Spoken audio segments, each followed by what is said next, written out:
Quand on parle de probabilité que quelque chose se passe, on pense au hasard. Peut-être que cela va se produire ou pas. En mathématiques, on va essayer d'estimer numériquement la possibilité qu'un événement se produise ou pas. Il y aura toujours deux aspects, ce qui se passe dans la réalité et ce à quoi nous pouvons réfléchir en théorie. Commençons par un exemple de la vie courante, un jeu de grattage. Dans ce jeu, il faut gratter les 4 feuilles du trèfle et obtenir des symboles trèfle en dessous. Donc on gratte ici, et il faut avoir des petits trèfles en dessous. S'il y a 0 trèfle, on ne gagne rien. Avec un trèfle, on gagnera 1 euro. Avec 2 trèfles, on gagnera 5 euros. Avec 3 trèfles, on gagnera 200 euros. Et avec 4 trèfles, 1000 euros. Le grattage d'un ticket ne nous donne aucune information sur ce qu'on va obtenir avec le prochain. C'est ça le hasard. Un tel jeu, où on ne peut pas prévoir ce qui va se passer, c'est appelé une expérience aléatoire.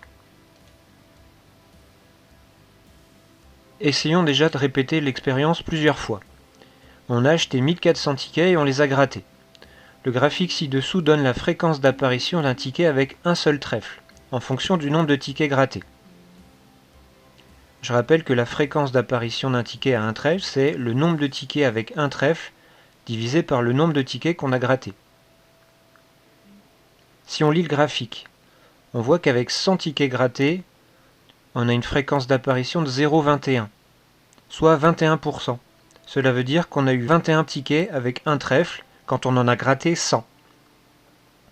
Si je regarde un peu plus loin, si je continue à 500 tickets grattés, la fréquence elle est de 0,26, soit 26% de tickets avec un trèfle. Donc 26%, 26 fois 5 pour arriver à 500, 26 fois 5 ça fait 130. Cela veut dire qu'on a eu 130 fois un ticket avec un trèfle sur 500 tickets au total. Et ainsi de suite. Cette fréquence de tickets à un trèfle n'est pas stable. On voit qu'elle change en fonction du nombre de tickets qu'on gratte. C'est à cause du hasard. Par contre, au bout d'un certain nombre de tickets grattés, on voit quand même qu'elle reste proche de 0,25, la ligne bleue. Donc en pratique, quand on divise le nombre de tickets avec un trèfle divisé par le nombre de tickets grattés, on est autour de 0,25, soit 25%. Sur les tickets de la Française des Jeux, il est écrit au dos la façon dont sont imprimés les tickets. On peut voir avec ce jeu-là que sur 1 500 000 tickets imprimés, il y en avait 368 000 avec un lot de 1 euro, donc avec un seul trèfle. Donc en théorie, quand on achète un ticket, on a 368 000 chances sur 1 500 000 d'avoir un ticket avec un trèfle. Donc en théorie, le nombre total de tickets avec un trèfle divisé par le nombre total de tickets imprimés, donc 368 000 divisé par 1 500 000, eh bien ça fait environ 0,24. Donc si on arrondit au centième, ça fait 0,25. Le résultat 2 en théorie est proche du 0,25 que l'on a trouvé avec les grattages, avec le graphique. Donc à ce jeu, on gagne 1 euro environ une fois sur 4, 25%.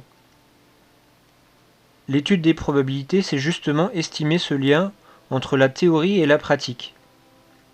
Donc la définition, ce qu'il faut retenir, c'est que lorsqu'on effectue un très grand nombre de fois une expérience aléatoire, la fréquence de réalisation d'un événement, c'est proche d'une fréquence théorique, et c'est cette fréquence qu'on va appeler la probabilité. Donc ici, la probabilité d'avoir un ticket avec un trèfle, ce serait 368 000 sur 1 500 000, donc en nombre décimal 0,24533333, ou alors en pourcentage environ 25%.